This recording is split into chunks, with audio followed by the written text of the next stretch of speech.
Hello दोस्तों, नमस्कार। तो कैसे हो आप सभी? आई होप आप सभी अच्छे होंगे, मस्त होंगे, स्वस्थ होंगे और अपनी तैयारी बढ़िया से कर रहे होंगे। अभी सीटेट आने वाला है 6 सितंबर को और अभी ये अगस्त चल शुरू हो चुका है। आज 3 तारीख है, तो अच्छे से तैयारी करते रहिए। सिलेबस को पूरा कंप्लीट कीजिए, रिवीजन कीजिए, मॉक टेस्ट लगाइए, प्रीवियस ईयर कभी मत छोड़िए, उनको ज़रूर लगाइए, ठीक है। और ऐसे तैयारी करते रहिए, रिवीजन ज़्यादा से ज़्यादा कीजिए। और अब आज हम संस्कृत पेडागोजी को देखेंगे, ठीक है। संस्कृत पेडागोजी में भी 30 क्वेश्चन आते हैं, ठीक है। तो वो तुम्हारे अच्छे से हो पाएंगे यदि तुम इस वीडियो को अच्छे से देख के नोट्स बना लोगे, रिवीजन कर लोगे, ठीक है। तो इसको अच्छे से देखिए, कम से कम एक बार देख तो लीजिए संतुष्टि से, अच्छे से, क्योंकि नोट्स बनाना, रिवीजन करना वो अलग बात है। यदि कॉन्सेप्ट समझ में आ गया ना, एक बार जो मैं बता रहा हूँ सुन लिए ना ध्यान से, एक बार समझ में आ गया तो लगभग में तुम्हारा 60-70% तो दिमाग में रह जाएगा। यदि एक बार और फिर से तुम रिवीजन कर लिए या फिर दोबारा से वीडियो देख लिए या फिर लिख करके रिवीजन कर लिए तो तुम्हारा 100% हो जाएगा, ठीक है। तो चलिए हम स्टार्ट करते हैं। ये आज मैं संस्कृत पेडागोजी लाया हूँ क्योंकि संस्कृत पेडागोजी जो है वो मैं कम नहीं बोलूँगा, इसकी स्लाइड्स थोड़ा कम थी तो आज हम इसको मतलब एक ही वीडियो में कवर कर लेंगे। परंतु हिंदी पेडागोजी जो है वो 2 वीडियो में कवर हो पाएगी, इसलिए उसको आज नहीं लाया, उसको हम कल या परसों में लाएंगे, ठीक है। तो आज हम संस्कृत पेडागोजी पूरी देख लेते हैं और संस्कृत पेडागोजी के बाद में जब हिंदी लाएंगे ना, यदि संस्कृत पेडागोजी में कुछ भी छूटता है हम सब कुछ हिंदी में कवर करेंगे, ठीक है। परंतु एक लैंग्वेज को कवर करने से तुम्हारी सेकेंड लैंग्वेज हो जाती है, इसलिए ध्यान से पढ़ना। संस्कृत पढ़ने से तुम्हारा जो हिंदी है ना उसमें रिवीजन हो जाएगा, ठीक है, बहुत सारी चीज़ों का। तो ध्यान से पढ़िएगा। तुम्हारे सब्जेक्ट में सीटेट में सिलेबस में बोली आती है, ठीक है। देखना एक बार, बोली, भाषा, लिपि, सांकेतिक भाषा, ये सभी उसमें आते हैं। तो बोली क्या है एक बार देखिए। बोली भाषा की बोली होती है। बोली का मतलब है जिसकी कोई लिपि नहीं है, ठीक है, उसको लिखा नहीं जाता है, सिर्फ बोला जाता है, वो बोली है, ठीक है। और फिर आता है भाषा क्या है। तो भाषा की एक लिपि होती है, उसको लिखा जाता है, उसको पढ़ा जाता है, ठीक है। और वो एक मानक भाषा के तौर पर ऑफिशियल कामों में प्रयोग की जाती है, पत्राचार में प्रयोग की जाती है, वो भाषा है, ठीक है। और बोली सिर्फ बोली जाती है, उसकी कोई लिपि नहीं, कोई लिखा नहीं, कोई पढ़ा नहीं जाता, सिर्फ बोला जाता है और भाषाओं की ही बोली होती है। और बोली का जन्म छोटे छोटे गाँवों में, छोटी छोटी जगह पर होता है। और जब बोली धीरे धीरे ज़्यादा लोग बोलने लग जाते हैं, ठीक है, बहुत संख्या हो जाती है बोली के बोलने का, तो वो धीरे धीरे बोली ही उभर करके आती है और उसकी एक लिपि बन जाती है, उसको लिखना पढ़ना भी लग जाते हैं लोग, तो वो भाषा बन जाती है, ठीक है। तो हम देखेंगे हिंदी में पढ़ेंगे। हिंदी में 17 बोलियाँ होती हैं मगर संस्कृत में नहीं। संस्कृत में बस ऐसे जस्ट देखते हैं। तो बोली समझ गए होंगे, अब भाषा भी समझ गए होंगे, भाषा क्या वो भी बता दिया। अब लिपि, तो लिपि क्या है। लिपि एक भाषा को स्वरूप देती है कि कैसे लिखना है। सभी भाषाओं की अपनी अलग अलग लिपि होती है, परंतु ऐसा नहीं बोल सकते कि सभी भाषाओं की लिपि होगी, ऐसा नहीं है, ठीक है। लिपि होती है भाषा की, परंतु हर एक भाषा की लिपि होनी चाहिए, ऐसा नहीं है, ठीक है।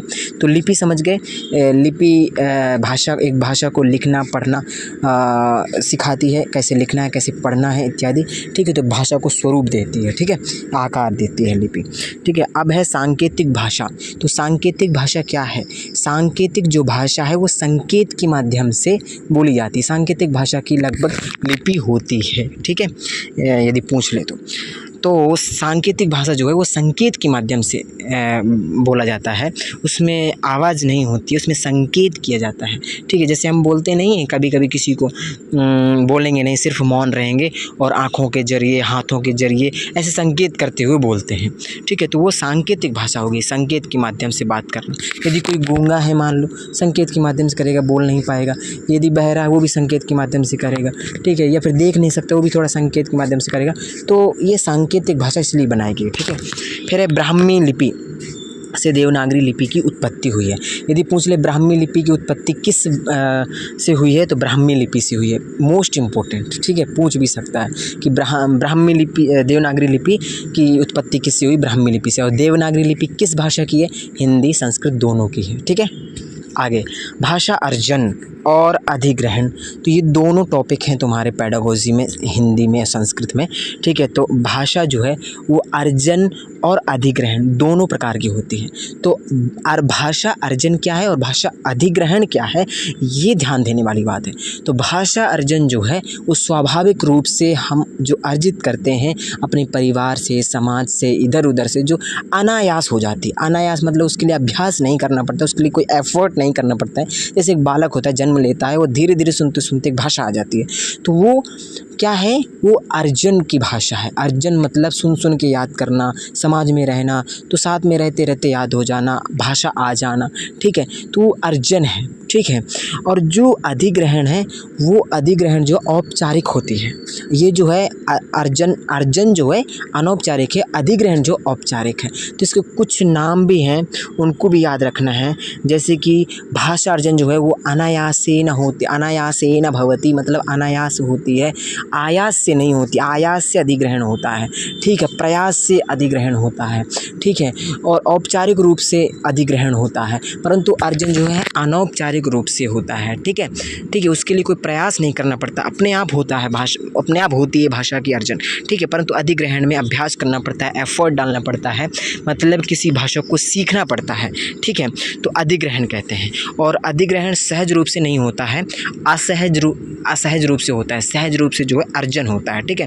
स्वाभाविक प्रक्रिया अर्जन भाषा में हो, स्वाभाविक प्रक्रिया होती है, ठीक है। परंतु अधिग्रहण में स्वाभाविक प्रक्रिया नहीं है, ठीक है। तो दोनों समझ गए, अधिग्रहण और भाषा अर्जन, ठीक है। अब देखो अधिग्रहण अनायासेन भवति। अनायासेन मतलब बता दिया कि अनायासेन मतलब अधिग्रहण, ये गलत लिखा है, अधिग्रहण और अधिगम, सॉरी मैंने क्या किया, अर्जन और अधिग्रहण अलग अलग बोल दिया। ये शब्द दोनों एक ही हैं, ठीक है, अधिग्रहण और अर्जन, परंतु अधिगम वो अलग है। अधिगम मतलब सीखना होता है किसी एक पर्टिकुलर भाषा को, ठीक है। परंतु अर्जन और अधिग्रहण वो एक ही है, मतलब अर्जन करना, किसी भाषा को अर्जन करना है, अधिग्रहण करना है मतलब उस भाषा को ग्रहण करना है, ठीक है। तो वो सहज रूप से हो जाएगी, स्वाभाविक प्रक्रिया से हो जाएगी। अधिग्रहण वही शब्द है, अनायासेन भवति, अनायास से हो जाएगी, बिना प्रयास किए हो जाएगी, समाज में रहते रहते हो जाएगी, परिवार से, समाज से, ठीक है, उससे हो जाएगी। परंतु अधिगम जो है, भाषा का जो अधिगम है, भाषा का अर्जन या फिर अधिग्रहण बोलें, एक ही शब्द है, ये सीख लिया। अब अधिगम देखें तो भाषा का अधिगम जो होता है आयासेन भवति, सायासम भवति, आयासम बोल दें या सायासम बोल दें, दोनों शब्द एक ही, यदि ऐसा आ जाए तो वो अधिगम का माना जाएगा, ठीक है। तो अधिगम जो आयास से होता है और सायासम भवति, ठीक है।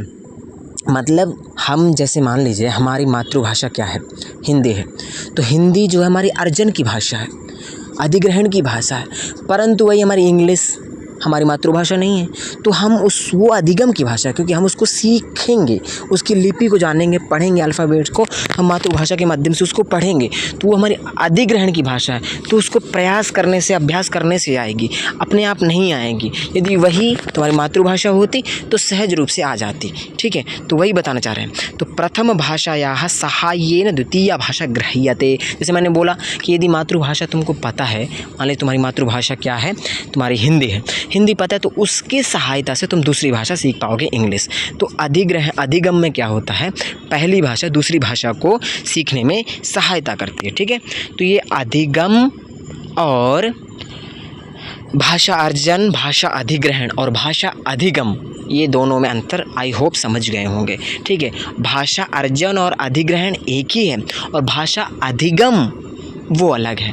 अधिगम मतलब सीखना होता है भाषा को, और अर्जन और अधिग्रहण मतलब सीखना नहीं होता है, हम सीख जाते हैं, अनायास सीख जाते हैं, समाज में रहते रहते अपने माता पिता से सुनते सुनते वो सीख जाते हैं। परंतु जो अधिगम होता है भाषा का, वो हमको सीखना पड़ता है स्कूल में जाकर, कोचिंग लेकर, ठीक है।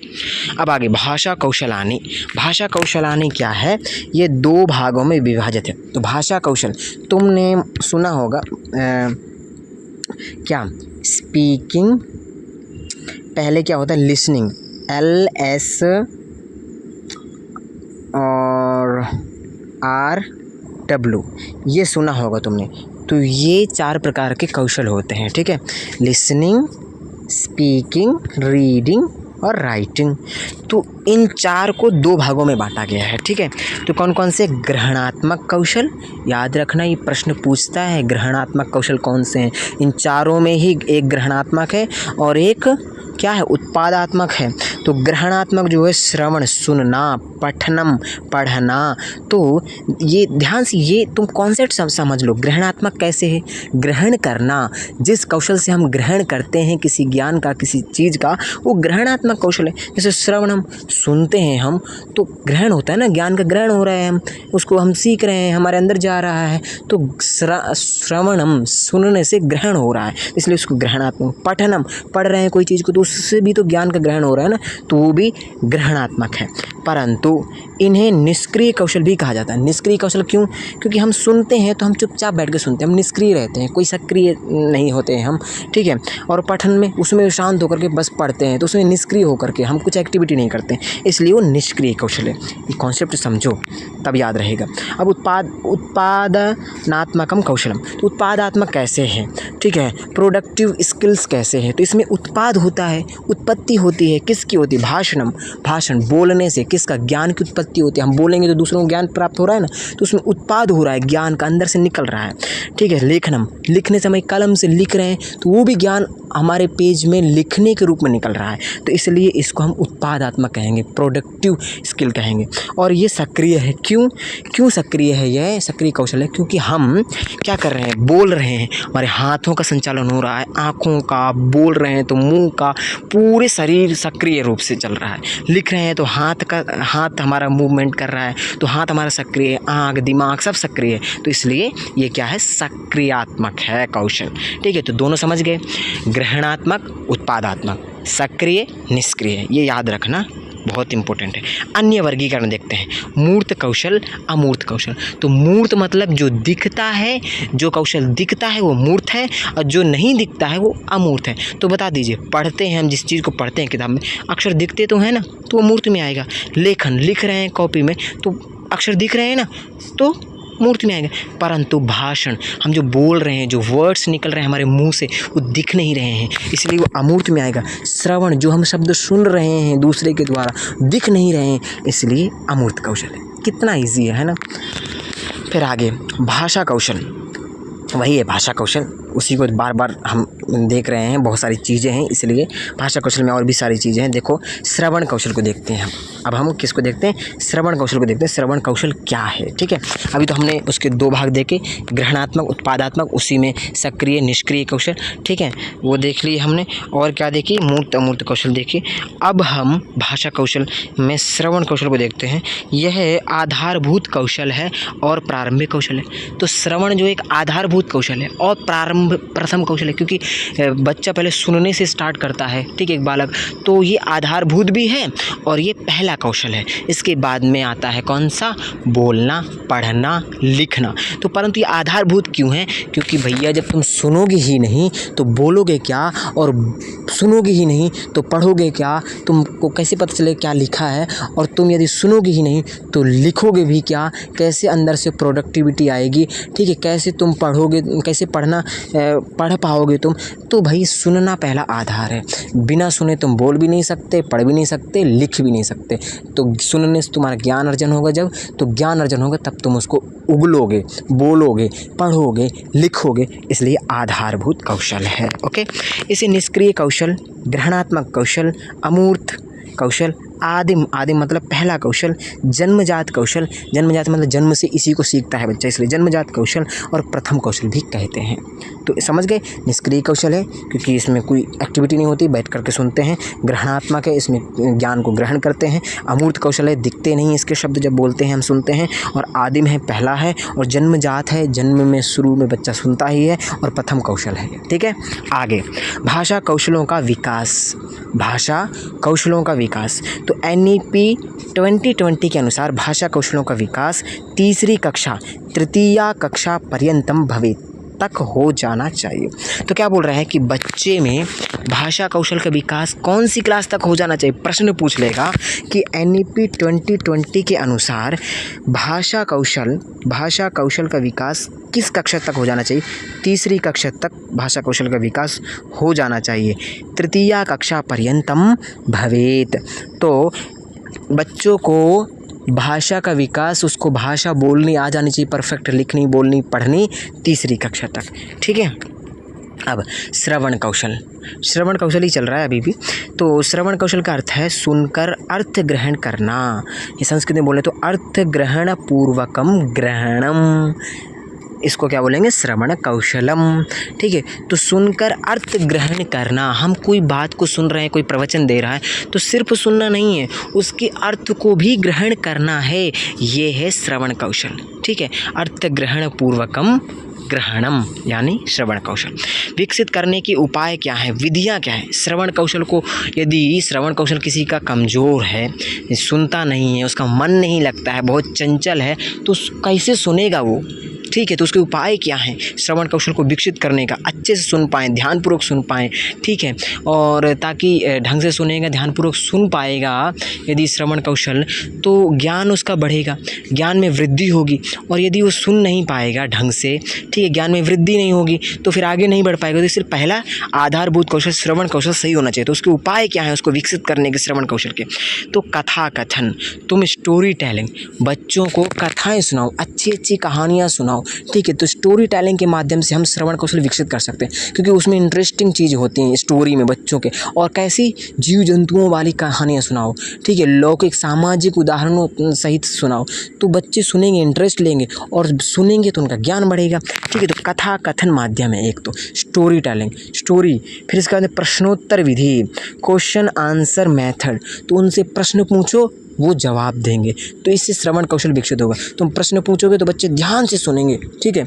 और ध्यान से यदि सुनते हैं तो जवाब भी देंगे, तो इसका मतलब तुम पता कर लोगे कि हाँ ये बच्चा अच्छे से सुनता है। ठीक है। फिर भाषण विधि, लेक्चरिंग स्पीकिंग, तो भाषण विधि में क्या है, बच्चों को जो पढ़ाओ उसको पढ़ाने के बाद में बोलो कि यहाँ पर थोड़ा 5 मिनट के लिए आकर के तुम बोलो उसको, या फिर भाषण के माध्यम से, भाषण मतलब कुछ विषय दे दो उनको, उसके ऊपर बोलने दीजिए, तो बोलेगा बच्चा एक तो सभी सुनेंगे, तो इससे भी श्रवण कौशल विकसित होगा। श्रुत लेख, इमला,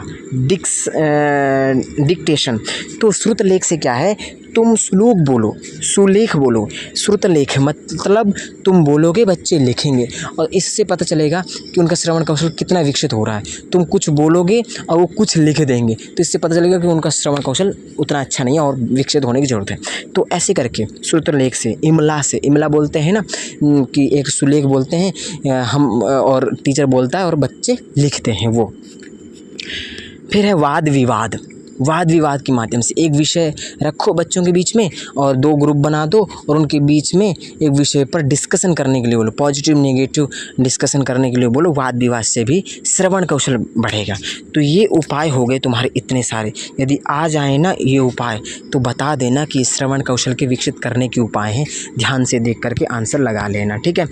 कथा कथन, प्रश्नोत्तर विधि, भाषण विधि, कविता श्रवण विधि, कविता छूट गया, कविता श्रवण विधि, कविता भी सुनाओ बच्चों को, और उनसे भी कहो कि तुम भी सुनाओ, तो इससे भी श्रवण कौशल विकसित हो, क्योंकि इसमें लय, गति यति लय होता है, तो इससे बच्चों का इंटरेस्ट बढ़ता है। श्रुतलेख, इमला और वाद विवाद, तो ये हैं सभी श्रवण कौशल विकसित करने के उपाय। अब है भाषण कौशल, स्पीकिंग स्किल। तो श्रवण के बाद क्या आता है, भाषण। ठीक है। LSRW, तो अब आया हमारा L के बाद में S, स्पीकिंग मतलब भाषण कौशल। तो विकसित करने की विधियाँ क्या है, भाषण कौशल की विकसित करने की विधियाँ, तो इसमें भी क्या है, प्रश्नोत्तर है, क्योंकि प्रश्न पूछोगे तो उत्तर देंगे बच्चे, तो भाषण करेंगे। तो इस प्रश्नोत्तर विधि से भाषण क्या बोलते हैं इसका कौशल का विकास हो रहा है। फिर है वाद विवाद। वाद विवाद में भी क्या, एक बोलेगा एक सुनेगा, और एक सुनेगा, एक बोलेगा तो दूसरा सुनेगा, तो इससे क्या है श्रवण का भी हो रहा है, भाषण की भी हो रहा है। इसलिए इससे इससे वाद विवाद से भी भाषण कौशल का भी विकास होता है, श्रवण का भी होता है। ठीक है। अब भाषणम, तो भाषण से यदि कोई एक बच्चा भाषण दे रहा है तो दूसरा सुन रहा है, तो जो भाषण दे रहा है उसका भाषण कौशल का विकास हो रहा है, तो इससे भाषण कौशल से भी भाषण का विकास होगा, मतलब ठीक है, भाषण से भी भाषण कौशल का विकास होगा।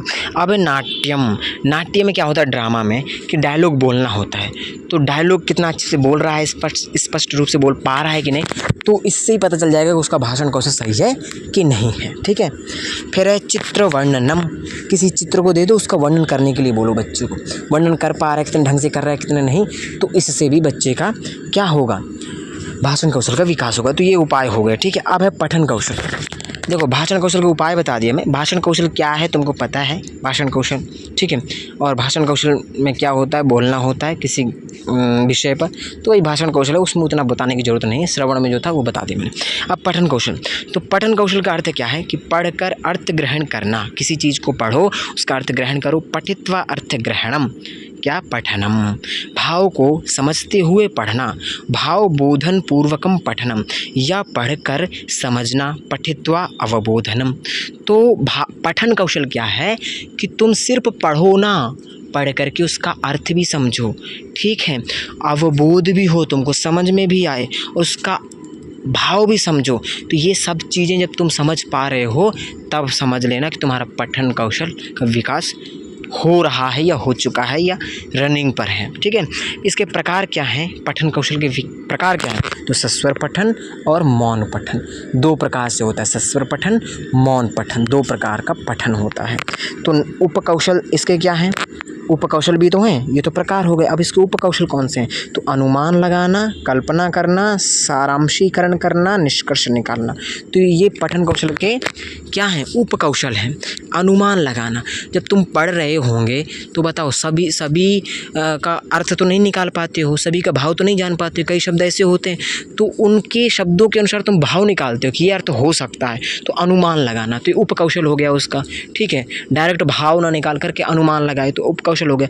कल्पना करना, पढ़ते हुए तुम कल्पना भी कर रहे हो उसकी, यदि रियल तुमको नहीं पता चल रहा है तो उसकी कल्पना कर ले रहे हो, ऐसा नहीं तो ऐसा हो सकता है, तो भाई एग्जैक्ट नहीं पता चल रहा है तुमको उसका भाव, तुम कल्पना के रूप में कर रहे हो, तो वो उपकौशल हो गया। ठीक है। सारांशीकरण करना, पूरा पढ़ने के बाद में, पूरा भाव समझने के बाद में अब तुम उसका सारांश रूप में भाव समझ रहे हो, संक्षिप्त रूप में, तो वो भी क्या हो गया, समराइजिंग कर रहे हो ना, तो वो भी तुम्हारा उपकौशल हो गया। फिर निष्कर्ष निकालना, पढ़ने के बाद में तुम निष्कर्ष निकाले, क्या उसका निष्कर्ष निकल रहा है जो तुम पढ़े, क्या भाव है, तो वो भी उपकौशल हो गया। ठीक है। अब लेखन कौशल आते हैं, ये अंतिम कौशल है। तो लेखन कौशल लिखित अभिव्यक्ति है, लिख करके अपनी बात को प्रस्तुत करना क्या है, लेखन कौशल है। भाषा का चतुर्थ कौशल मूर्त कौशल है, क्योंकि इसको देखा जा सकता है जो लिखते हैं। और स्थायित्वम भवति, और ये जो कौशल है ये स्थायित्व कौशल है, मतलब एक बार लिख दिया किसी चीज़ को तो मिट नहीं सकता है, और युगों तक उसको तुम सुरक्षित रख सकते हो। ठीक है। जैसे अभी भी बहुत पहले की चीज़ें, पांडुलिपियाँ क्या क्या अभी भी सुरक्षित हैं कई जगह, तो ये स्थायित्व कौशल है। लेखन के प्रकार बोलें तो सुलेख, अनुलेख, श्रुतलेख। सुलेख का मतलब है सुंदर लेख, अच्छा लेख, ठीक है।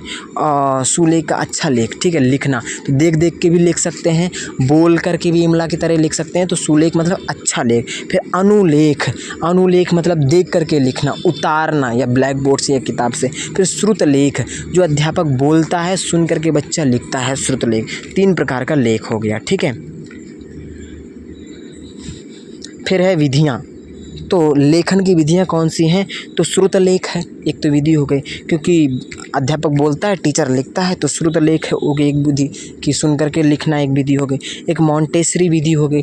मॉन्टेसरी विधि जो है वो तीसरी क्लास के लिए शायद होती है, और वो क्या होता है, एक उसमें उंगलियों का ज़्यादा प्रयोग होता है, क्योंकि लिखने में तो उंगलियों का प्रयोग होगा ही, तो मॉन्टेसरी विधि एक ये विधि। तो बस विधियाँ पूछेगा तो तुमको बताना है कि लेखन की कौन कौन सी विधियाँ हैं, याद कर लो। श्रुतलेख विधि, मॉन्टेसरी विधि, जे का टॉट विधि, ठीक है, पेस्टोलॉजी विधि, अनुकरण विधि, रूपरेखा अनुकरण विधि। इनका अर्थ नहीं पूछेगा क्योंकि उतना इम्पोर्टेंट नहीं, यही इम्पोर्टेंट है, तो इनको बस रट लो कि यदि पूछ ले लेखन विधि कौन कौन सी हैं तो श्रुतलेख, मॉन्टेसरी विधि, जैकार्ड विधि, पेस्टोलॉजी, अनुकरण और रूपरेखा अनुकरण विधि। ठीक है, आगे देखो, लेखन शिक्षण की उपागम प्रक्रिया, लेखन शिक्षण की उपागम, ठीक है, मतलब अप्रोचेस।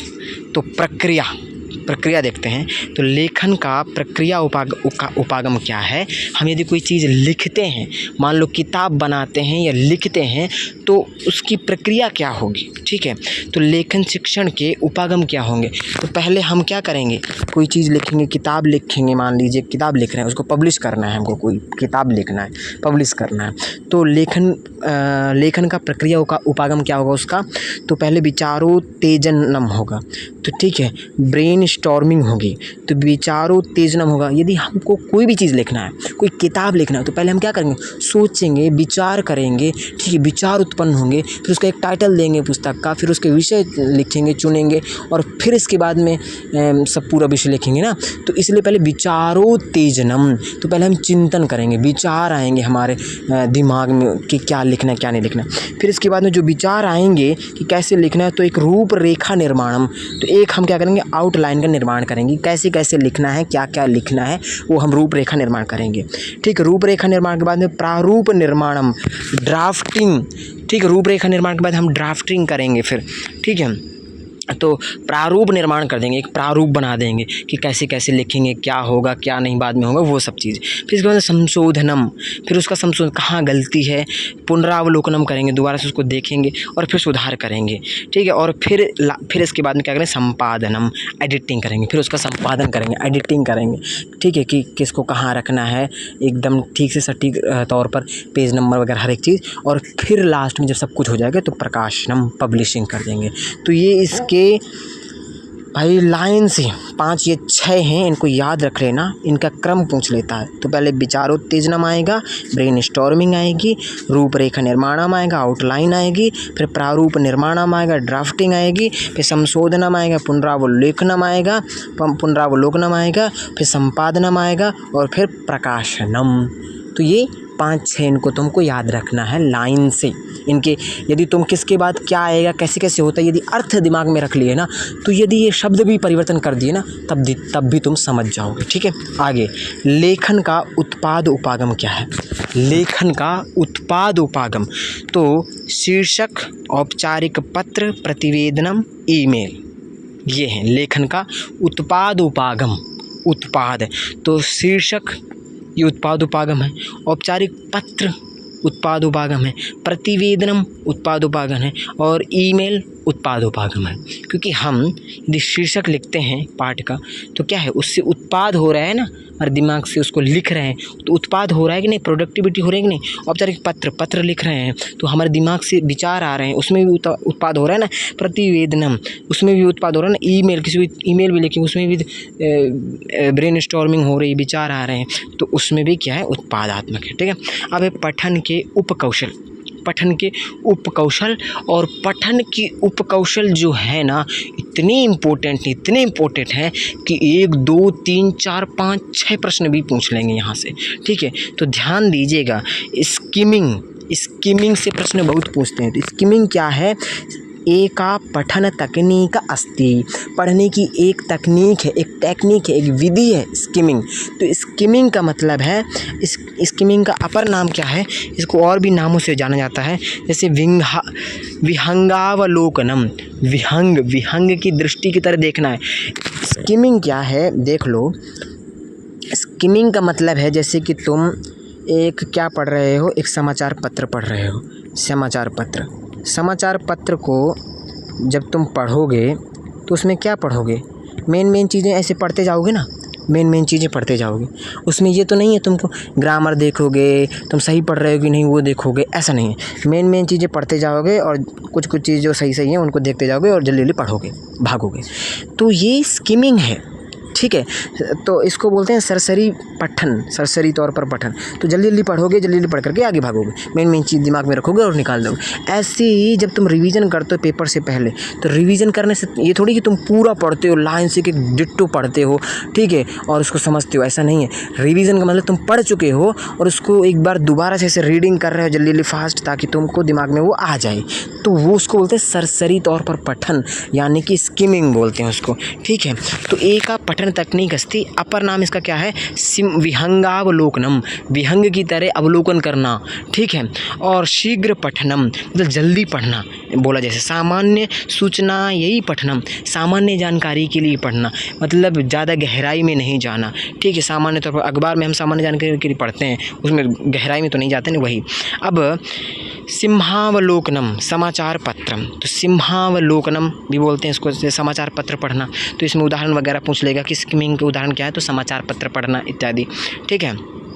और रिवीजन के लिए पढ़ना, ठीक है। यदा वयं किमपि पुस्तकं वृत्तपत्रं वा शीघ्रं पठामः केवलं मुख्यविषयान् ज्ञातुं तर्हि स्किमिंग इति उच्यते। यदा, यदा मतलब जब, वयं हम लोग, किमपि कुछ भी, पुस्तकम कोई भी पुस्तक, वृत्तपत्रम यानी समाचार पत्र, वा शीघ्रं पठामः इनको, यदि हम किसी भी पुस्तक को या समाचार पत्र को जल्दी से पढ़ते हैं, जल्दी जल्दी पढ़ते हैं, केवल मुख्य विषयान, केवल मुख्य विषयों को ज्ञातुम जानने के लिए, तरही तो स्किमिंग इति उच्यते, तो वह स्किमिंग है, ठीक है। आगे प्रत्येकम शब्दम ध्यानपूर्वकम न पठामः, प्रत्येक शब्द को हम ध्यानपूर्वक नहीं पढ़ते हैं, जल्दी जल्दी पढ़ते हैं, हम गलत सलत कैसे भी पढ़ दें, परंतु हमको मेन उद्देश्य होता है कि उसकी सामान्य जानकारी को प्राप्त कर लेना, ठीक है, मुख्य मुख्य चीज़ों को देख लेना। तो प्रत्येकम शब्दम ध्यानपूर्वकम न पठामः अपितु मुख्य शब्दान शीर्षकान उपशीर्षकान च पश्यामः, मतलब हम प्रत्येक शब्द को ध्यानपूर्वक नहीं पढ़ते हैं, अपितु हम उसमें मुख्य शब्दों को देखते हैं, मुख्य शीर्षक को देखते हैं, उपशीर्षक को देखते हैं, बस उतना ही देख करके जल्दी से भागते हैं, तो उसको स्किमिंग बोलते हैं। एतत् सामान्य विषयस्य अन्वेषणाय भवति, अतः संपूर्ण पाठस्य पठनम आवश्यकम नास्ति। क्या बोल रहा है कि एतत्, यह सामान्य विषय की जानकारी के लिए होता है, ठीक है, इसके लिए अन्वेषण करते हैं, उसमें खोजबीन करते हैं। यह संपूर्ण पाठ का पढ़ने की आवश्यकता नहीं होती स्किमिंग में, पूरा पाठ का पढ़ने की नहीं, तो जल्दी जल्दी पढ़ते हैं, इसमें सिर्फ सामान्य जानकारी के लिए, पूरा नहीं पढ़ना हो, पूरा पढ़ेंगे जरूर मगर फास्ट पढ़ेंगे, ठीक है, कुछ कुछ चीज़ों के सामान्य जानकारी देखने के लिए, ठीक है। उदाहरण के लिए समाचार पत्र पढ़ना, समाचार को पढ़ना, जैसे हम समाचार के हेडिंग पढ़ते हैं, उसके अंदर में कुछ यदि हेडिंग अच्छी लगी तो उसके अंदर थोड़ा कुछ कुछ देख लेंगे, ऐसी इंपॉर्टेंट अच्छी अच्छी चीज़ें, बस सामान्य तौर पर बस। तो समाचार पत्र पठनम परीक्षायाः पूर्वम मुख्य बिंदु नाम दर्शनम, तो परीक्षा से पहले हम मुख्य मुख्य बिंदुओं को देख लें, क्योंकि वो पढ़ा हुआ है, इसलिए हम जल्दी जल्दी फास्ट तौर पर मुख्य मुख्य बिंदुओं को देख करके भागते हैं पेपर के लिए। समयस्य रक्षणार्थम स्किमिंग क्रियते, समय की बचत के लिए स्किमिंग करते हैं, क्योंकि उसमें समय की बचत होती है ना भाई, जल्दी जल्दी फर्राटे से पढ़ते हैं। फिर है अपर नामानि, अन्य नाम, तो ये ध्यान रखने वाली बात है, इसके 6 नाम हैं, देखो इसके स्किमिंग के 6 नाम हैं और इनमें से कोई भी पेपर में आ सकता है, तो इसलिए इनको ध्यान रखो। इसको स्किमिंग को विहंगावलोकनम कहते हैं, इसको विहंगम दृष्टिपातः, विहंगावलोकनम विहंगम दृष्टिपातः भी कहते हैं, और सिंहावलोकनम कहते हैं, सारांश पठनम कहते हैं, द्रुत पठनम कहते हैं, अल्पावलोकनम कहते हैं। तो विहंगावलोकनम क्यों, विहंग, विहंग की तरह देखना, देखते हैं उसमें जल्दी जल्दी, ठीक है। और विहंगम दृष्टिपातः, विहंग की तरह दृष्टिपात करते हैं हम एकदम, ठीक है, उसमें। और सिंहावलोकनम, सिंह की तरह हम देखते हैं उसमें। और फिर क्या है, सारांश पठनम, तो सारांश के रूप में पढ़ते हैं, क्योंकि वो पढ़ा हुआ होता है इसलिए सारांश के रूप में पढ़ते हैं। और द्रुत पठनम मतलब फास्ट पढ़ते हैं उसको। और अल्पावलोकनम मतलब सब कुछ नहीं देखते उसमें, कुछ कुछ देखते हैं, तो अल्पावलोकन अल्प ही देखते हैं उसमें, ठीक है। तो स्किमिंग अर्थ इसका क्या है, त्वरित दृष्टिपातः, अनुमान, अनुमान लगाते हुए पढ़ना, त्वरित दृष्टिपातः मतलब दृष्टिपात उसमें हम क्या करते हैं, जल्दी जल्दी करते हैं, ठीक है। अब आया तुम्हारा स्किमिंग के बाद में स्कैनिंग, और ये भी बहुत इम्पोर्टेंट है, स्कैनिंग भी बहुत इम्पोर्टेंट है, ठीक है। तो स्कैनिंग क्या है, क्रमवीक्षणम, इसको क्या बोलते हैं, क्रमवीक्षणम। इसमें एक एक चीज़ क्रम से देखते हैं, क्योंकि हमको कोई एक चीज़ चाहिए होती है और पूरे में क्रम से ढूंढते हैं, और कोई एक चीज़ को पाने के लिए जब तक मिल नहीं जाती। तो जैसे कि हम मोबाइल में सबकी मोबाइल नंबर देख डालें, खंगाल डालें, एकदम क्रम से देखेंगे और जब किसी का नंबर चाहिए होगा उसका जब तक नंबर मिल नहीं जाएगा तो इसको बोलते हैं स्कैनिंग बोलते हैं, मतलब स्कैन करना। जैसे हमारी बॉडी को स्कैन नहीं करते हैं, जब से हम एग्ज़ाम वगैरह कोई देने जाते हैं तो पूरी बॉडी को स्कैन करते हैं, कुछ डाल के तो नहीं रखा है, तो वो क्या कर रही है, पूरी बॉडी के स्कैन करने का मतलब है कि हमको कोई एक ही चीज़ चाहिए यदि कुछ डाले हो तो, मगर पूरे को स्कैन करें क्योंकि कहीं भी रख सकता है, इसलिए हमको पूरा पढ़ना होता है एक चीज़ को देखने के लिए, जानने के लिए, तो उसको बोलते हैं स्कैनिंग। ठीक है, परिभाषा क्या है इसकी, विशिष्ट तथ्यानाम ज्ञानार्थम पठनम, विशिष्ट तथ्यों की जानकारी के लिए पढ़ना होता है। ठीक है, विशिष्ट सूचना या अन्वेषणम, और विशिष्ट सूचना की अन्वेषण के लिए, खोजने के लिए पढ़ते हैं इसको। ठीक है, अर्थ, यदा वयं कस्मिंश्चित् पुस्तके वा टिप्पणीषु कामपि विशिष्टसूचनाम् अन्विष्यामः तदा एतत् स्कैनिंग उच्यते। मतलब कि जब हम किसी भी पुस्तक में वा नोट्स में किसी विशिष्ट चीज़ को जानने के लिए खोजते हैं तब वह स्कैनिंग कहते हैं। जैसे मैंने उसमें मोबाइल का उदाहरण दिया ना, वो वयम सर्वम न पठामः, हम सब पूरा नहीं पढ़ते हैं उसको, वयम सर्वम न पठामः, पूरा नहीं पढ़ते हैं, केवलम तदेव पठामः यस्य अस्माकं आवश्यकता अस्ति। जैसे मान लो कि हमको एक पुस्तक में क्या चाहिए, हमको एक पुस्तक में जैसे कि अभिज्ञान शाकुंतलम है, उसमें हमको अनुसुईया का नाम ढूंढना है, अनुसुईया, तो हम पढ़ेंगे, देखेंगे, उसमें पूरा नहीं पढ़ेंगे हम डिट्टो, उसमें बस हम स्कैनिंग करेंगे, एक एक लाइन को देखेंगे, क्रम से देखेंगे, परंतु पूरा पढ़ेंगे नहीं, जहाँ अनुसुईया मिल जाएगा बस उसी को टिक कर देंगे, ख़त्म। तो क्या है, ये स्कैनिंग है। ओके ना, आगे देखिए, इसके उदाहरण भी देख लेते हैं। आहार गृहे भोजन सूची, तो रेस्टोरेंट में देखना भोजन सूची होती है, तो भोजन सूची में भी स्कैनिंग करते हैं हम, क्यों, क्योंकि पूरी भोजन सूची में हम देखते हैं अपने फेवरेट फूड, कि हमको मान लो खाना है, क्या खाना है, हमको कर्ड राइस खाना है या गोभी राइस खाना है, पूरे में देखेंगे इसमें गोभी राइस है कि नहीं, और है तो कितने रुपए का, तो पूरा देखेंगे ज़रूर, परंतु पूरा नहीं पढ़ेंगे, उसमें बस स्कैन करेंगे कि हमारा गोभी राइस कहाँ लिखा है, तो वो भी स्कैनिंग है। ठीक है, रेस्टोरेंट में आहार गृह भोजन सूची, मेनू पठनम, मेनू को पढ़ना भी एक स्कैनिंग है। मित्रस्य दूरभाष संख्यायाः अन्वेषणम, अपने फ्रेंड्स का मोबाइल नंबर को भी ढूंढना एक स्कैनिंग है। वृत्तपत्रे विज्ञापनम, यदि हम समाचार पत्र में हम किसी जॉब के लिए, मान लो कि टेलीकॉल जॉब के लिए हम ढूंढ रहे हैं, तो पूरा अखबार क्रम से देखेंगे ज़रूर, परंतु पूरा पढ़ेंगे नहीं, बस देखते जाएंगे उंगली से कि कहाँ लिखा है जॉब के लिए, कहाँ विज्ञापन है, जहाँ जॉब के लिए विज्ञापन होगा बस उसी को पढ़ेंगे, तो वो स्कैनिंग है। अब की पॉइंट्स मुख्य बिंदु, की पॉइंट्स मुख्य बिंदु क्या है, स्वकीय चलभाषे प्रियमित्रस्य दूरभाषांकस्य अवलोकनम, तो इसमें क्या है, उदाहरण के तौर पर देखिए, की पॉइंट्स देखिए कि स्वकीय चलभाषे, खुद के मोबाइल में, प्रिय मित्र से, अपने डियर फ्रेंड्स का, दूरभाषांकस्य मतलब मोबाइल नंबर, अवलोकनम देखना, तो अपने ही फ़ोन में अपने प्रिय मित्र का मोबाइल नंबर देखना स्कैनिंग है। फिर भोजन सूची, व्यंजन सूची अथवा आवास आहार सूची पठनम, हम यदि रेस्टोरेंट में मेन्यू कार्ड पढ़ रहे हैं वो भी स्कैनिंग है। वृत्तपत्रे विज्ञापनम पठनम, यानी जॉब का विज्ञापन पढ़ना, वो भी स्कैनिंग है। वृत्तपत्र में, समाचार पत्र में यदि हम जॉब का विज्ञापन पढ़ रहे हैं तो भी एक स्कैनिंग, क्योंकि हम पूरा अखबार नहीं पढ़ेंगे, सिर्फ हम उसी को ढूंढेंगे, मिल गया तो उसी को पढ़ेंगे।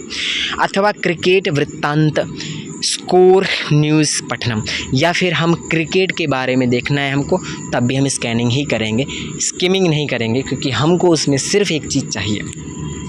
भाग 1 चिकित्सकीय विवरणम पठनम, हम चिकित्सकीय विवरण भी पढ़ेंगे। यदि मान लीजिए हमने ब्लड टेस्ट करवाया, तो ब्लड टेस्ट में हमको अपने स्वास्थ्य में लग रहा है, ब्लड टेस्ट में हम सब कुछ देखेंगे, परंतु हम क्या उसमें देखेंगे कि कमी क्या है, बस उसको नोट करेंगे। तो हम किस चीज़ को देख रहे हैं, किसी एक चीज़ को देख रहे हैं। मान लो प्लेटलेट्स कम है, ब्लड टेस्ट करें, प्लेटलेट्स कम है, तो हम पूरे में देखेंगे, प्लेटलेट्स ढूंढेंगे और उसमें देखेंगे कि अरे ये है क्या, प्लेटलेट्स कम है, तो हम उसमें भी अपने चिकित्सकीय विवरण पठनम में भी हम पूरा पढ़ेंगे, क्रम से देखेंगे, परंतु हम किसी एक चीज़ पर ही फोकस करें। शर्करा स्तर जांच प्रतिवेदनम पठनम, तो हम यदि बीपी और शुगर वगैरह हम चेक करवाते हैं ना, तो उसमें भी तो रिपोर्ट में क्या देखते हैं, शुगर का लेवल कितना है, पूरा ना पढ़ करके सिर्फ शुगर लेवल को ढूंढते हैं उसमें पूरे में, परंतु क्रम से देखेंगे कहाँ लिखा है, तो वो भी क्या है, स्कैनिंग है। फिर शुगर लेवल आया ना, शुगर लेवल और रिपोर्ट पेपर कोई आ रही है तो उसमें पढ़ना, रिपोर्ट में पढ़ना, उसमें भी मेन चीज़ कोई ढूंढना, वो सब। भाग 2 अपर नाम आने, तो देखिए स्कैनिंग के अपर नाम क्या हैं, तो इनको भी ध्यान दीजिए। जैसे तुमने स्किमिंग के देखे वैसे इसके भी अन्य नाम हैं, तो ये भी यदि पूछ लेंगे तो इसमें कन्फ्यूजन नहीं होना है। स्किमिंग के अलग हैं, स्कैनिंग के अलग हैं।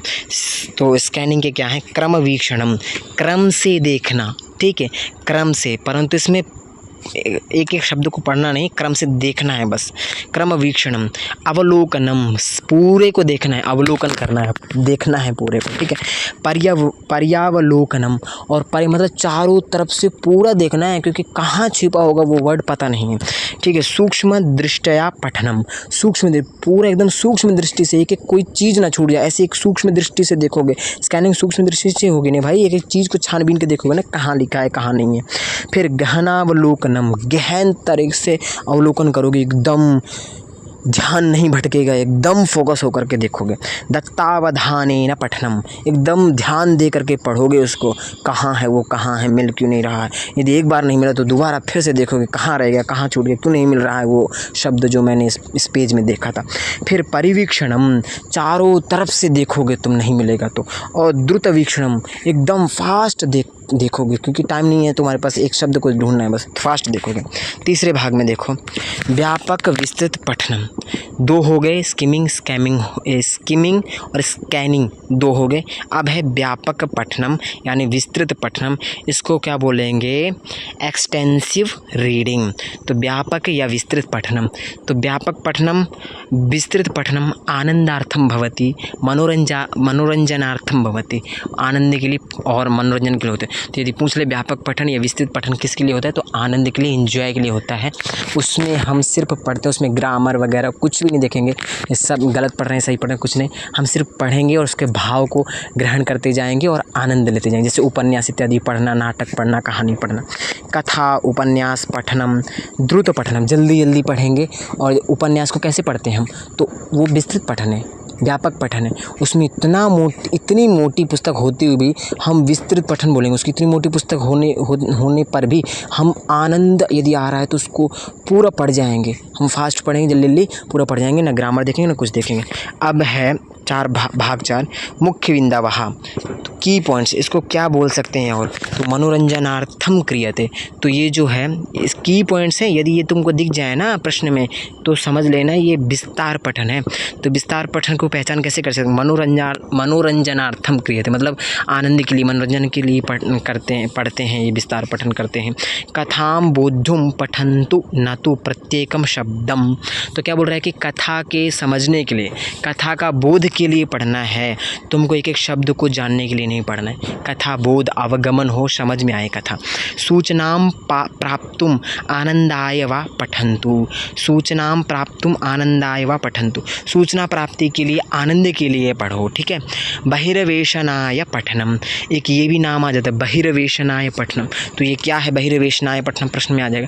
बहिर्वेशनाय पठनम मतलब तुम विस्तार पठन कर रहे हो, तो बहिर्वेशनाय बहुत बार आया है प्रश्न में, तो बहिर्वेशनाय से कन्फ्यूजन मत हो जाना। बहिर्वेशनाय का मतलब है विस्तार पठन, ठीक है, या फिर विस्तृत पठन, विस्तार पठन, ठीक है। और आनंदाय, आनंद के लिए होता है, ठीक है। अब आ गया तुम्हारा गहन पठन, तुम्हारा विस्तार पठन हो गया, अब गहन पठन। विस्तार व्यापक वही एक ही चीज़ है। अब गहन पठन, तो गहन पठन क्या है, इंटेंसिव रीडिंग, ठीक है। तो गहन पठन में क्या होता है कि इसमें हमको एक एक चीज़, व्याकरण इत्यादि सब कुछ देखते हुए पढ़ना होता है, एकदम गहन, एक एक शब्द का मिस्टेक नहीं होना चाहिए। तो गहन शिक्षणाय दृष्टिकोणः छात्रेषु विषयस्य गहनं ज्ञानं प्राप्तुं सहायतां करोति। तो क्या बोल रहा है कि गहन पठन में क्या होता है कि शिक्षणाय, यह जो होता है शिक्षण मतलब पढ़ाने के लिए, दृष्टिकोण छात्रेषु छात्रों की, विषय का गहनम ज्ञानम प्राप्तुम सहायताम करोगे। तो मतलब ये क्या बोल रहा है कि गहन पठन वह है जो एक टीचर पढ़ाता है तो उसका दृष्टिकोण बच्चों को विषय का गहन ज्ञान हो जाए, प्राप्त हो जाए, तो इस तरह से पढ़ाता है। ठीक है। तो गहन पठन में व्याकरण का हर एक चीज़ का ध्यान देना पड़ता है, शब्द सही पढ़ना होता है, तो ये सब चीज़ें गहन पठन में होता है। गहन अध्ययनस्य पद्धति विस्तृत सूचनाम अधिगंतुम पाठ्यपुस्तकस्य पठने केंद्रिता भवति। तो गहन पठन जो है पाठ्यपुस्तक केंद्रित होती है, क्योंकि पाठ्यपुस्तक को ये मतलब एक तरह से पाठ्यक्रम पढ़ना होता है, इसमें सिलेबस को पढ़ना, बच्चों को परीक्षा के लिए पढ़ना, वो सब इसमें इंक्लूड होता है, तो इसको गहन पठन बोलते हैं। इसमें नॉलेज के लिए पढ़ते हैं, ठीक है, इसमें आनंद के लिए नहीं। इसमें की पॉइंट्स क्या हैं, कैसे हम पता करेंगे कि ये गहन पठन है। तो गहन पठने छात्रः पाठ्य विषये भाषायाम अधिकम ध्यानम ददाति। तो बोल रहे हैं गहन पठन में छात्र पाठ्य विषय जो उसका सिलेबस है उसमें भाषा में अधिकम ध्यानम ददाते। तो क्या है कि गहन पठन में बच्चा जो है अपने पाठ्य विषय में मतलब सिलेबस में ज़्यादा ध्यान देगा, भाषा में ज़्यादा ध्यान देगा। यदि छात्र पढ़ा रहा है अध्यापक और छात्र पढ़ रहे हैं तो सिलेबस पे पूरा फोकस रहेगा और भाषा उसकी शुद्ध होनी चाहिए। अर्थात पठने छात्रः नूतन शब्दान, नए नए शब्दों को, व्याकरण को, लेखनस्य भावे अभिव्यक्तिं च प्रति अधिकम केंद्रिता भवति। मतलब कि इसमें क्या है कि गहन पठन में छात्र जो है नए नए शब्दों पर ध्यान देगा, व्याकरण पर ध्यान देगा, ठीक है, और लेखन के भाव में, ठीक है, अभिव्यक्ति में, इन सभी चीज़ों पर केंद्रित होता है ये गहन पठन। ठीक है। फिर एक गहन पठनार्थम उपलब्धा सामग्री प्रवाहपूर्णा भवेत। जो गहन पठन की जो सामग्री है ना वो प्रवाहपूर्ण होनी चाहिए, मतलब पर्याप्त होनी चाहिए। ठीक है।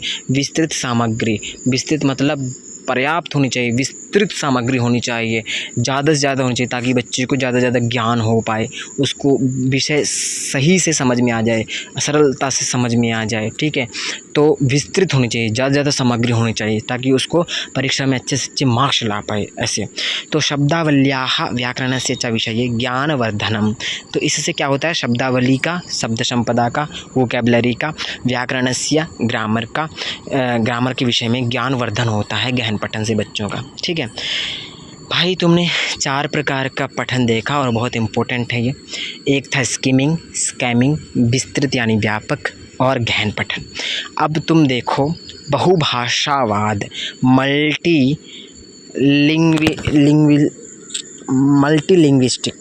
लिंग्विस्टिक बोलते हैं इसमें, मल्टीलिंग्वलिज्म। ठीक है। तो बहुभाषावाद, हम पेपर हमारा हिंदी इंग्लिश दोनों में आएगा, परंतु हम बहुभाषावाद को देखते हैं। बहुभाषावाद क्या है, बालकानां भाषा संसाधन रूपेण प्रयोगः एव बहुभाषावादः अस्ति। तो बहुभाषावाद क्या है कि बालकों के लिए बहुभाषावाद एक साधन के रूप में प्रयोग करना, मतलब बच्चे बहुत सारी भाषाएं जानते हैं ना, तो बहुत सारी भाषाएं जानना बच्चों के लिए बाधा न बने, अपितु एक संसाधन के रूप में बने कि हम बच्चे यदि बहुत सारी भाषाएं जानते हैं तो हम बच्चों को विषय को उनकी भाषा में समझाएं, उनकी भाषा में, उनकी मातृभाषा में, तो ज़्यादा अच्छे सीखेंगे। तो इसलिए बहुभाषावाद है, मतलब बहुत सारी भाषाएं यदि बच्चा जानता है तो एक साधन के रूप में हम उसको मानें। ठीक है। तो बहुभाषावाद ये है। ठीक है। तो इयम एका स्थितिः अस्ति एकाधिका भाषाणां ज्ञानस्य योग्यता अस्ति। तो इसमें क्या है कि बहुभाषा एक स्थिति है जिसमें बहुत सारी भाषाओं का ज्ञान रखते हैं बच्चे, योग्यता होती है। ठीक है। बच्चों को बहुत भाषाएं सिखाना उद्देश्य बिल्कुल नहीं है। तो बहुभाषकता में बच्चों को बहुत सारी भाषा सिखाना उद्देश्य नहीं है। बहुभाषावादः शिक्षणे कदापि बाधा नैव अस्ति। तो बहुभाषावाद जो है वो शिक्षण में, पढ़ाने में कभी बाधा नहीं बनती है, अपितु वह क्या बनती है, एक संसाधन के रूप में होती है। ठीक है। और बहुभाषावाद में हमको किसी भाषा को पढ़ाने से संबंध संबंध नहीं है, हमको विषय को समझाने से संबंध है कि बहुभाषावाद, यदि बहुत सारी भाषाएं बच्चा जानता होगा तो उसको अलग अलग भाषा में उसको बच्चों को समझाएंगे ताकि वो समझ भी जाएंगे। तो एक साधन के रूप में हुई ठीक है। अब आया ट्रांसलिंग्वेजिंग भाषांतरण। ठीक है, तो भाषांतरण क्या है, ट्रांसलैंग्वेजिंग क्या है, तो एषः नम्य फ्लेक्सिबल बहुभाषावादः अस्ति। तो क्या बोल रहे हैं कि भाषांतरण क्या है, एक भाषा से दूसरी भाषा में जाना एक तरह से। तो एक यह एक नम्य फ्लेक्सिबल बहुभाषावाद है। ठीक है, तो बहुभाषिकता। तो भाषांतरण क्या है वो समझ लो, एक भाषा से दूसरी भाषा में जाना। जो बहुत सारी भाषाएं जानता है तो वही तो जा सकता है ना। मान लो मैं संस्कृत जानता हूँ, इंग्लिश जानता हूँ, हिंदी जानता हूँ, कुछ देर पहले इंग्लिश बोल रहा हूँ, तुरंत मैं संस्कृत में चला गया, हिंदी में चला गया। तो एक भाषा से दूसरी भाषा में जाना, ठीक है, और वो फ्लेक्सिबल है। फिर है बहुभाषी या बहुभाषिकता। बहुभाषी या बहुभाषिकता क्या है, बहुभाषिकता। तो बहुभाषिकता विभिन्न प्रान्तेभ्यः आगतैः बालकैः विविधप्रकाराणां भाषाणां भाषायी विविधता अथवा बहुभाषिकता इति कथ्यते। तो क्या बोल रहा है कि बहुभाषिकता क्या है कि बहुत सारे अलग अलग प्रांतों से जो बच्चे आते हैं, पढ़ने के लिए आए हैं, उन सभी बच्चों के आने से बहुत सारे प्रकार की जो भाषाएं हैं बोलते हैं, तो वो भाषाई विविधता, वो जो भाषा की विविधता है, जो बहुत सारी भाषाएं बोलते हैं उनकी विविधता है, अथवा बहुभाषिकता इति कथ्यते, उसी को भाषाई विविधता बोलते हैं, उसी को बहुभाषिकता बोलते हैं। और बहुभाषिकता भारतस्य संस्कृतेः अभिन्नम अंगम अस्ति। भारतीय संस्कृति का एक अभिन्न अंग है बहुभाषिकता, क्योंकि भारत में बहुत सारी भाषाएं बोली जाती हैं, बोलते हैं ना।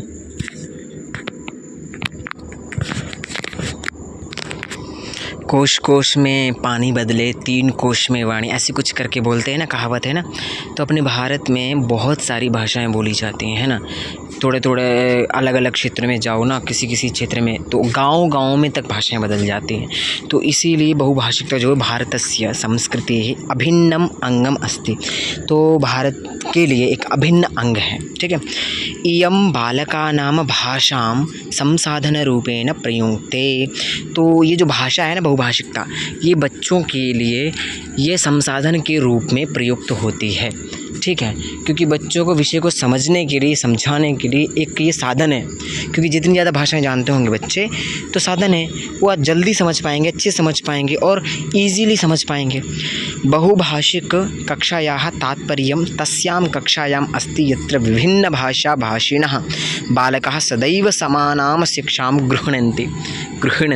तो बोल रहे हैं कि बहुभाषिकता कक्षा का तात्पर्य तस्यां कक्षायां, उस कक्षा में है, अस्ति यत्र विभिन्न भाषाभाषिणः, जहाँ बहुत सारी भाषाएं जानने वाले बालक सदैव समान शिक्षा ग्रहण करते हैं। तो बोल रहे हैं कि जो बहुभाषिकता है ना, उस कक्षा से है जिस कक्षा में बहुत सारे भाषाएं बोलने वाले बच्चे पढ़ते हैं। ठीक है, और हमेशा एक ही जैसी शिक्षा प्राप्त करते हैं, तो उस कक्षा से संबंध है बहुभाषिकता का। ठीक है, आगे देखिए, बहुभाषिक कक्षायां शिक्षण प्रक्रियायां शिक्षकः छात्रेभ्यः तेषां मातृभाषायां वक्तुं अवसरान् ददाति। तो क्या बोल रहा है कि बहुभाषिक कक्षायां बहुत सारे भाषाएं जिस कक्षा में बच्चे जानते हैं, ठीक है, तो वो बहुभाषिक कक्षा है एक तरह से। और उस कक्षा में शिक्षण प्रक्रियायां, पढ़ाने के समय में शिक्षक छात्रेभ्यः छात्रों को तेषां उनकी मातृभाषायां वक्तुं अवसरान् ददाति। तो यदि, इसका कहने का मतलब क्या है कि यदि उस कक्षा में, जिस कक्षा में बहुभाषिक बच्चे हैं, बहुत सारी भाषाओं को बोलते हैं, तो उस कक्षा में जो अध्यापक है वो उसकी मातृभाषा में विषय को बोलने के प्रेरित करता है, क्योंकि वो दूसरी स्टेट से, तो अपनी स्टेट की भाषा को जानता है। ठीक है, तो उस विषय को अपनी मातृभाषा में एक्सप्लेन करने के लिए बोलता है, अच्छे से एक्सप्लेन कर पाएगा, तो उसका क्या होगा, भाषण श्रवण सब कौशल विकसित होगा। ठीक है। फिर आगे, एकाधिक भाषाभ्यः प्रतिसम्मानस्य भावः मूलतः एकाधिक भाषाणाम् उपयोगस्य विचारं स्वीकर्तुं च तान् स्वकीयदैनिकजीवने योजयितुं च तासां सर्वासां भाषाणाम् उपयोगः सा एव बहुभाषिकता इति कथ्यते। तो बहुभाषिकता क्या है वो बताना चाह रहा है। एकाधिक भाषाभ्यः, बहुत सारी भाषाओं से, भाषाओं के प्रति सम्मानस्य भावः मूलतः, तो एक से अधिक भाषाओं के प्रति सम्मान का भाव होना, मूलतः एकाधिक भाषाणाम उपयोगस्य, और एक से अधिक भाषाओं के उपयोग का विचारम स्वीकर्तुं च, विचार स्वीकारना, और तान स्वकीय दैनिक जीवन योजयितुम, और उनको अपने स्वयं के दैनिक जीवन में जोड़ना, तासां सर्वासां भाषाणां उपयोगः स एव बहुभाषिकता इति कथ्यते।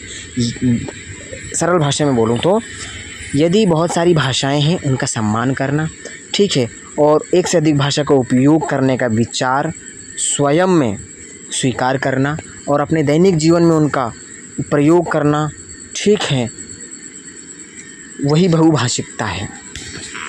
कक्षायां शिक्षार्थिनः भाषायाः पाठ्यसामग्री, विचाराः, अभ्यासाः, सांस्कृतिकपक्षाः अपि बहुभाषिकता वातावरणं समृद्धं कुर्वन्ति। तो क्या बोल रहा है कि कक्षा में विद्यार्थिनः, बहुत सारे विद्यार्थी भाषा की पाठ्यसामग्री और विचार और अभ्यास और सांस्कृतिकाः और कल्चरल, ये सभी चीज़ें, सांस्कृतिक पक्ष जो होते हैं वो अपि बहुभाषिकता वातावरणम समृद्धम कुर्वन्ति, ये सभी चीज़ें बहुभाषिकता को समृद्ध करते हैं, ठीक है। एक कक्षा में क्या है, विद्यार्थी है, ठीक है, और भाषा की एक सामग्री है, विचार हैं, अभ्यास हैं, सांस्कृतिक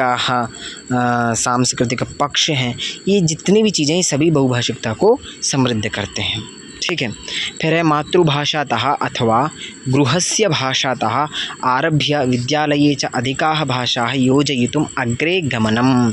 तो बहुभाषा का मतलब क्या है कि मातृभाषातः, एक तो बच्चा मातृभाषा जानता है, अथवा गृहस्य भाषातः, मातृभाषा घर की भाषा है तो उसके भाषा से आरंभ करके विद्यालय में च और अधिकाः भाषाः योजयितुम् अग्रे गमनम्।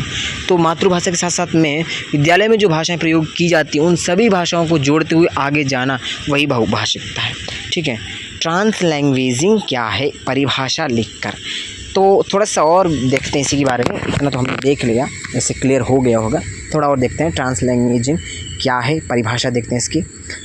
एतत् हिंदी भाषायां भाषांतरणम इति कथ्यते। इसको ट्रांसलैंग्वेजिंग को क्या बोलते हैं, हिंदी में भाषांतरणम कहते हैं, ठीक है। बहुभाषिकता अलग है, भाषांतरणम अलग है, इंग्लिश में ट्रांसलैंग्वेजिंग लिख दिया है परंतु ये अलग अलग है, ठीक है। भाषांतरणम अर्थात एक भाषातः अन्य भाषायां गमनम। भाषांतरणम क्या है, एक भाषा से दूसरी भाषा या अन्य भाषा में जाना भाषांतरणम है। एक तरह से तरणम, एक छोर से दूसरे छोर में जाना, तरणम, एक छोर से दूसरे छोर में तैर करके जाना, इससे याद रख लो, भाषा अंतरणम, भाषा तरणम, एक भाषा से दूसरी भाषा में तैर करके जाना, एक तरह से ऐसे याद रख लो तो भाषांतरणम याद रहेगा। एक भाषा से दूसरी भाषा में चले जाना ही भाषांतरणम कहलाता है।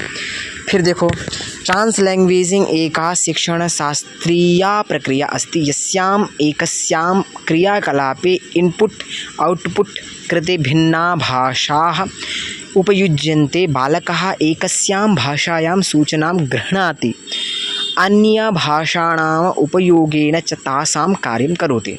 तो क्या है इसमें, क्या बोल रहा है ये, ट्रांसलैंग्वेजिक एका शिक्षण शास्त्रीय प्रक्रिया अस्ति, एक शिक्षण शास्त्र की प्रक्रिया है जिसमें एक भाषा में क्या करता है बच्चा, एक भाषा में क्रियाकलाप करके इनपुट मतलब ज्ञान को एक भाषा में लेता है, ठीक है, और आउटपुट दूसरी भाषा में करता है। जैसे मान लीजिए तुमने क्या किया कि तुम घर पे महाभारत देखी या रामायण देखी सीरियल, और उसको देखने के बाद में तुम क्लास में गए, वहाँ पर एक केरला की एक लड़की है, तुम्हारी फ्रेंड है, उसको इंग्लिश आती है समझ में, ठीक है, और मलयालम तुमको नहीं आती है, इंग्लिश उसको भी तुमको भी आती है, परंतु हिंदी उसको नहीं आती। तो तुम अपने घर से जा कर के क्या किए, उसको इंग्लिश में, वो जो हिंदी में तुमने देखा रामायण या महाभारत, उसको इंग्लिश में जाके समझाए।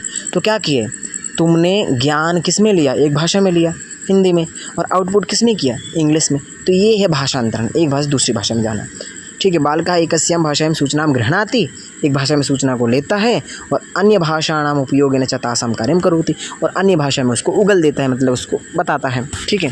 आदाने ग्रहणम संस्कृतम, आदाने ग्रहणम मतलब ग्रहण करना संस्कृत में, और निर्गमे अभिव्यक्ति करना हिंदी भाषा में।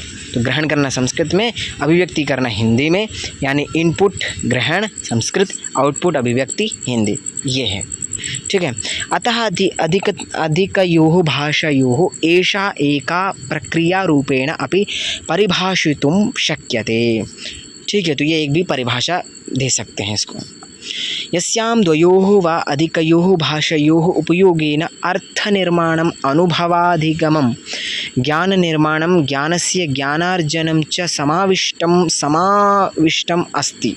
बोल रहा है कि यस्याम जिसमें द्वयोः दो व अधिकयोः अधिक भाषयोः भाषाओं में, दो या उससे अधिक भाषाओं के उपयोग के द्वारा अथवा अर्थ निर्माण करके अनुभव अधिगम करके, ठीक है, और ज्ञान का निर्माण ज्ञानस्य ज्ञानार्जनम च, ज्ञान का ज्ञानार्जन करके च समाविष्टम अस्ति, वो इसका अर्थ है। आगे एतत् लचीला नम्य बहुभाषावादम अपि कथ्यते। तो फ्लेक्सिबल होता है बहुभाषावाद, वो तो पहले बता दिया। अब आगे देखो, एतत् बहुभाषावादं समृद्धं करोति, एते विचारान् अग्रे नयति, यत् कश्चित् व्यक्तिः या भाषाः जानाति ताः शिक्षणाय अधिगमस्तरे च संसाधनं भवितुम् अर्हन्ति। सब हमने पहले बता दिया है बहुभाषिकता के बारे में, ज़्यादा बताने की जरूरत नहीं। बहुभाषावाद जो है समृद्धि करता है, और विचारान् अग्रे नयति, विचारों को आगे ले जाता है।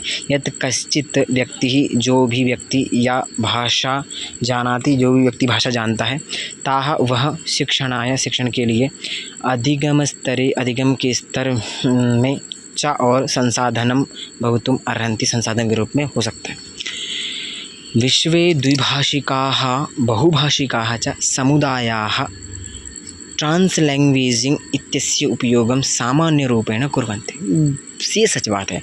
अब पूरे विश्व में द्विभाषिका, दो भाषा भी बोलते हैं, किसी को दो भाषा आती हैं, द्विभाषा भी बोलते हैं, बहुभाषिका बहुत सारी भाषाएं भी बोलते हैं, समुदाय बोलने वाले हैं, उसको ही ट्रांसलैंग्वेजिंग इत्यस्य उपयोग सामान्य रूपेण कुर्वन्ति। सामान्य रूप से ये ट्रांसलैंग्वेजिंग का प्रयोग करते हैं, ये बोल रहा है, ठीक है। ट्रांसलैंग्वेजिंग कक्षायाम उपयुक्ता एका महत्वपूर्णं संसाधनम अस्ति, यत्र शिक्षकाः बालकानां भाषीयक्षमताः उपयोगं कृत्वा शिक्षण अधिगम प्रक्रियाम् अधिकं प्रभावी कर्तुं शक्नुवन्ति। क्या बोल रहे हैं कि ट्रांसलैंग्वेज कक्षायाम, बहुभाषिक कक्षा में उपयुक्ता एका महत्वपूर्णं संसाधनम अस्ति, एक महत्वपूर्ण संसाधन है प्रयोग का, ठीक है, अस्ति, यत्र शिक्षकाः, जहाँ शिक्षक बालकानां भाषीय क्षमताः उपयोगम, भाषीय क्षमता का उपयोग कृत्वा करके अधिगम की प्रक्रिया अधिकम प्रभावी कर्तुं शक्नुवन्ति, अधिक प्रभावी कर सकते हैं बच्चों की अधिगम की प्रक्रिया, ठीक है। इसके माध्यम से बहुभाषिकता के प्रयोग से बच्चों की जो अधिगम की प्रक्रिया है ना, सिखा रहे हैं, जो पढ़ा रहे हैं, उनके अधिगम की, सीखने की जो प्रक्रिया वो और तेज़ कर सकते हैं, जल्दी सीखेंगे। आगे उदाहरण के लिए उदाहरण देखते हैं। अस्माकं दैनिक जीवने दृश्यते यथा वयं दूरदर्शने आङ्ग्लभाषायाः कश्चित् कार्यक्रमं पश्यामः वा आङ्ग्लभाषायाः कश्चित् पाठ्यपुस्तकं पठामः, तस्य विषये अन्यैः सह हिंदी भाषायां वार्तां कुर्मः। वही ये जो मैंने पहले उदाहरण दिया था ना रामायण का, परंतु यहाँ पर अलग दे दिया है कि यदि हम किसी बोला कि दैनिक जीवन में जैसे हम दूरदर्शन सुनते हैं इंग्लिश भाषा में, या फिर हम किसी पुस्तक को इंग्लिश भाषा में पढ़ते हैं, परंतु हम किसी को हिंदी भाषा में बताते हैं, उस वार्ता को बात करते हैं, उसको हिंदी भाषा में बातचीत, तो वही है भाषांतरण, ठीक है। प्रमुख शिक्षण सूत्राणि, तो अब आ गए हमारे क्या प्रमुख शिक्षण सूत्र, तो प्रमुख शिक्षण सूत्र कौन से हैं वो आ जाएंगे। तो ज्ञातात् अज्ञातम प्रति, ज्ञातात् अज्ञातम प्रति मतलब ज्ञात से अज्ञात की ओर जाना। तो बच्चों को ज्ञातात् अज्ञातम प्रति मतलब बच्चों को ज्ञात से अज्ञात की ओर ले जाना है। मतलब पढ़ाते समय जो बच्चों को पता है ना, पहले वो चीज़ें बात कर डिस्कशन करने उनसे, जो बच्चों को जानते हैं पता है, लौकिक उदाहरण, लौकिक सामाजिक तौर पर जो बच्चे जानते हैं पहचानते हैं पता है, उनको बताते हुए फिर उनको अज्ञात विषय को ले जाएं जो नहीं जानते हैं उसको पढ़ाने के लिए। ठीक है। फिर सरलात् कठिनम प्रति, पहले बच्चों को सरल सरल चीज़ें बतानी, फिर उसके बाद में कठिन कठिन चीज़ों से परिचित करवाना ताकि बच्चे उससे जोड़ पाएँ। ठीक है, सरल से कठिन की ओर। फिर स्थूलात् सूक्ष्मम प्रति, स्थूल से सूक्ष्म की ओर, तो बच्चों को पहले होल पूरी चीज़ के बारे में बता देना है। ठीक, फिर इसके बाद में सूक्ष्म के प्रति लेकर के जाना है। कोई भी विषय पढ़ा रहे हैं, मान लीजिए हमको भूगोल पढ़ा रहे हैं या ग्लोब पढ़ाना चाहते हैं, तो हम एक पृथ्वी दिखा दें पूरा एक तरह से कि पृथ्वी ऐसी ऐसी होती है।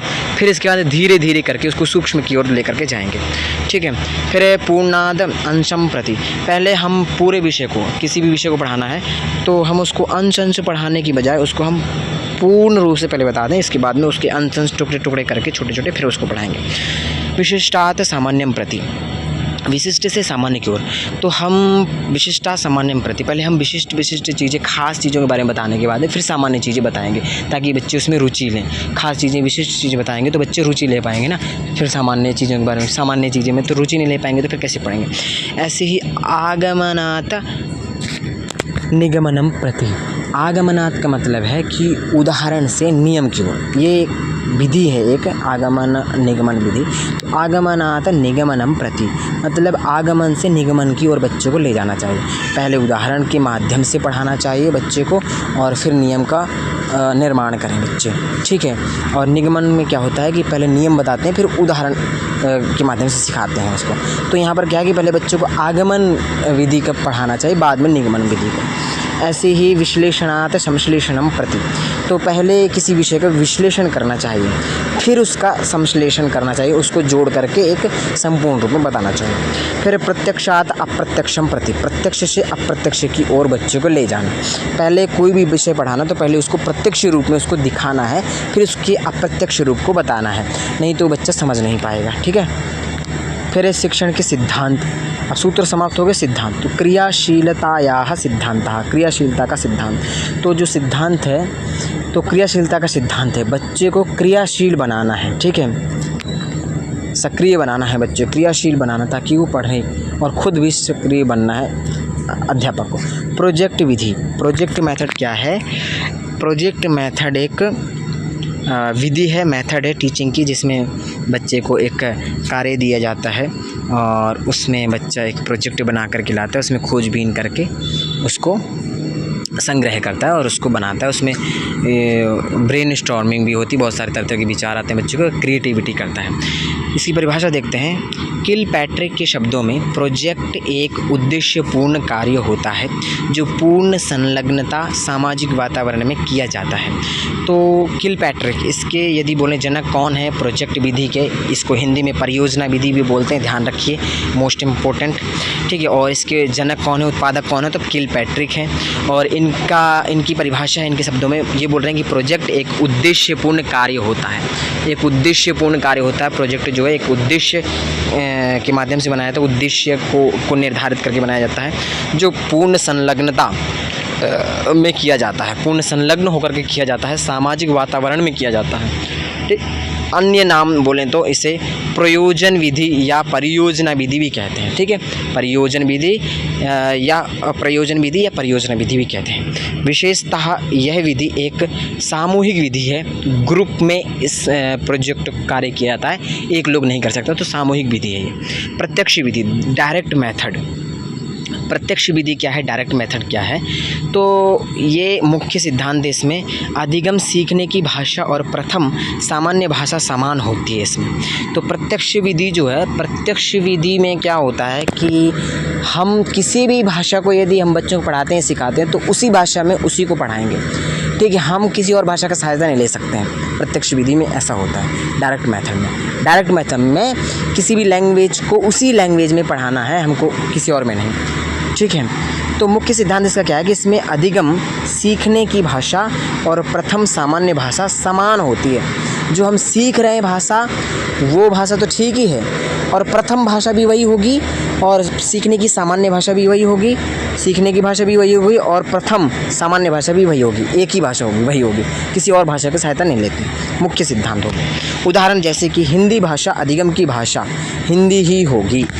बोल रहा है कि जैसे कि हिंदी भाषा अधिगम की और भाषा हिंदी ही होगी, भाषा भी हिंदी होगी और अधिगम की भाषा भी हिंदी है, तो किसी और भाषा की सहायता नहीं ले सकते वो। व्याकरण, इसमें व्याकरण प्रत्यक्ष नहीं बल्कि अप्रत्यक्ष मातृभाषा के माध्यम से होता है। तो जो डायरेक्ट मेथड है, प्रत्यक्ष मेथड, इसमें व्याकरण को प्रत्यक्ष रूप में नहीं पढ़ाया जाता है, इसमें अप्रत्यक्ष रूप में पढ़ाया जाता है, मातृभाषा के माध्यम से होता है इसमें, ठीक है। प्रकृति इसकी क्या है, मातृभाषा वर्जित होती है। इसकी प्रकृति क्या है, प्रत्यक्ष विधि में, डायरेक्ट मेथड में मातृभाषा वर्जित होती है, इसमें मातृभाषा का प्रयोग नहीं होता है। मोस्ट इम्पोर्टेंट, ध्यान देने वाली बात है। फिर है स्वरूप, यह एक अनौपचारिक विधि है, ये एक औपचारिक विधि नहीं है, यह एक अनौपचारिक विधि है। मोस्ट इम्पोर्टेंट, ध्यान देने वाली बात है। तो ये एक, इसका स्वरूप कैसा है, ये एक अनौपचारिक विधि है, औपचारिक नहीं है, प्रत्यक्ष विधि। व्याकरण अनुवाद विधि, ट्रांसलेशन मेथड। तो व्याकरण अनुवाद विधि क्या है, ध्यान दीजिए। मुख्य सिद्धांत, इसमें मातृभाषा को माध्यम बनाया जाता है। तो व्याकरण विधि जो है, इसमें मातृभाषा को क्या बनाया जाता है, माध्यम बनाया जाता है व्याकरण सीखने में, ठीक है। शिक्षण, इसमें नियम सिखाया जाता है। व्याकरण विधि में क्या सिखाया जाता है, नियम सिखाया जाता है, और इसमें मातृभाषा को माध्यम बनाया जाता है पढ़ने में, ठीक है ना। और बल इस पे किस पे दिया जाता है, तो इसमें अभ्यास पर बल दिया जाता है। व्याकरण में अभ्यास पर बल ज़्यादा दिया जाता है। तो कुछ चीज़ें जो याद रखो कि इसमें मातृभाषा को माध्यम बनाया जाता है, नियम सिखाए जाते हैं, और अभ्यास पर बल दिया जाता है, ठीक है। अब है किंडरगार्टन विधि। तो किंडरगार्टन विधि, इसके प्रतिपादक कौन है, तो इसके जनक हैं फ्रॉबेल, ठीक है। इसके जनक कौन है, फ्रॉबेल। पूरा नाम भी आ जाए तो फ्रॉबेल देखना लास्ट में और टिक कर देना। तो इसका नाम क्या है, फ्रॉबेल, इसका नाम है फ्रॉबेल, किंडरगार्टन के जनक। आत्मकेंद्रित बालक, पियाजे। आत्मकेंद्रित बालक किसने कहा है, तो पियाजे ने कहा है कि बच्चा आत्मकेंद्रित होता है, ठीक है। अपने आत्मकेंद्रित होता है, मतलब वो जब अपने आप बड़बड़ाता है ना, कुछ भी, जो निज वाक बताया ना किसने, वायोगोत्स्की ने, तो ये लोग बोलते हैं कि आत्म केंद्रित होता है, अपने आप से कुछ भी बोलता है, कोई उसका अर्थ नहीं होता है, जो बकता है वो ऐसे बोलता है, ऐसे बोलते पियाजे। तो ऐसा नहीं है, इसको पियाजे क्या बोलते हैं, निज वाक बोलते हैं बालक की। निज वाक मतलब अपने आप से बात नहीं करता, पियाजे बोलते हैं। परंतु आत्म केंद्रित आ जाए तो पियाजे लगाना, और निज वाक आ जाए तो वायोगोत्स्की लगाना। और ये अपने आप से बातें करता है, अपने आप को डायरेक्शन देता है कि ऐसे नहीं, ऐसे कार्य करना है, ठीक है। फिर स्किनर क्या बोलते हैं, ड्रिल, अभ्यास से भाषा सीखते हैं। तो स्किनर का कहना है कि ड्रिल यानी अभ्यास से भाषा सीखते हैं, ऐसा कहते हैं। आदत निर्माण से सीखते हैं। श्रव्य भाषावाद, भाषा आदत निर्माण प्रक्रिया अस्ति। तो आर्मी मेथड भी कहते हैं इसको, श्रव्य भाषावाद को आर्मी मेथड भी कहते हैं, और इसका मतलब है कि भाषा आदत निर्माण प्रक्रिया है, ठीक है। क्योंकि भाई सुन सुन के भाषा सीखी जाती है ना। भाषा प्रयुक्ति, रचनावाद। भाषा प्रयुक्ति वेरी इम्पोर्टेंट क्वेश्चन, मतलब ये टॉपिक है और इससे प्रश्न बनते हैं, बहुत बनते हैं। तो ध्यान दीजिए कि भाषा प्रयुक्ति क्या है। इसको इंग्लिश में बोलते हैं रजिस्टर, लैंग्वेज रजिस्टर, और हिंदी में बोले तो भाषा प्रयुक्ति। तो क्या है ये रचनावाद।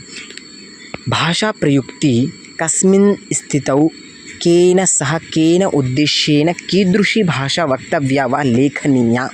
तो भाषा प्रयुक्ति का मतलब है कि कस्मिन् स्थितौ, किस स्थिति में, किस सिचुएशन में, केन सह किसके साथ, केन उद्देश्येन किस उद्देश्य से, कीदृशी भाषा कैसी भाषा, वक्तव्या बोलनी चाहिए, व लेखनिया लिखनी चाहिए।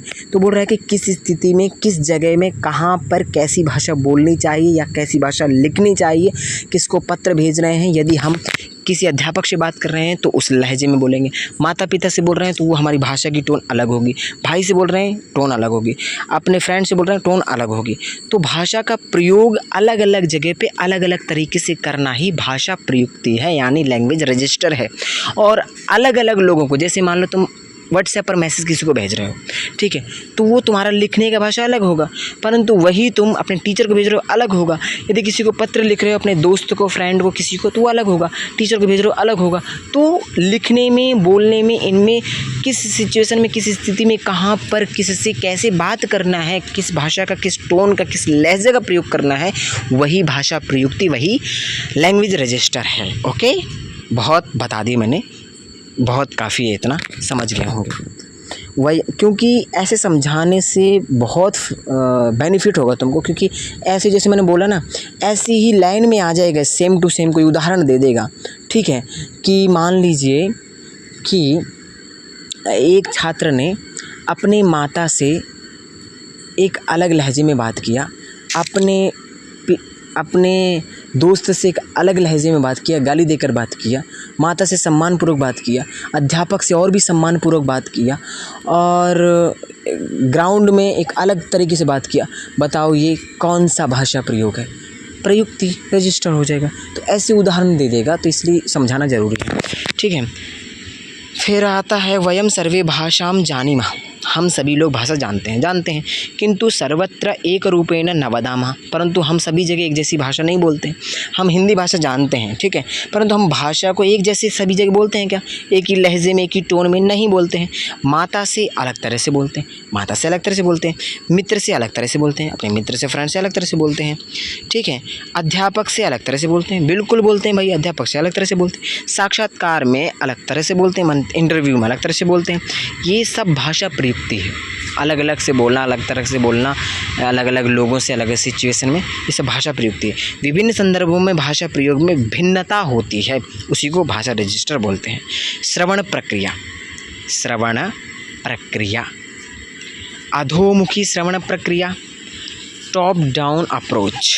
ठीक है, तो अब हम पढ़ रहे हैं श्रवण प्रक्रिया के बारे में। ठीक है, श्रवण प्रक्रिया के बारे में, तो टॉप डाउन और top up,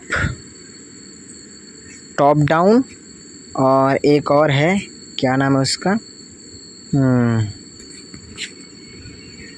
bottom up approach और टॉप डाउन अप्रोच। तो ये दो प्रकार की अप्रोच हैं, ये भी क्रम इनका पूछ देता है, तो इसको हम एक बार देख लेते हैं कि अधोमुखी श्रवण प्रक्रिया, अधोमुखी श्रवण प्रक्रिया, ये श्रवण प्रक्रिया, ठीक है, अधोमुखी श्रवण प्रक्रिया। और एक है क्या है, ऊर्ध्वमुखी श्रवण प्रक्रिया। ठीक है, तो अभी हम पहला देखते हैं अधोमुखी श्रवण प्रक्रिया। अधोमुखी श्रवण प्रक्रिया का मतलब क्या है कि अधोमुखी, टॉप डाउन, टॉप से डाउन की ओर, मतलब अधोमुखी, तो मुख से नीचे की ओर, है ना। तो अन्य नाम इसके क्या है, ऊर्ध्व अधः श्रवण प्रक्रिया। ऊर्ध्व मतलब ऊपर से, अधः मतलब नीचे की ओर श्रवण प्रक्रिया, श्रवण करना। अधोगामी श्रवण प्रक्रिया, अधोगामी मतलब नीचे की ओर जाना, श्रवण प्रक्रिया। शीर्ष पादगामी श्रवण प्रक्रिया, सिर से पैर की ओर श्रवण प्रक्रिया।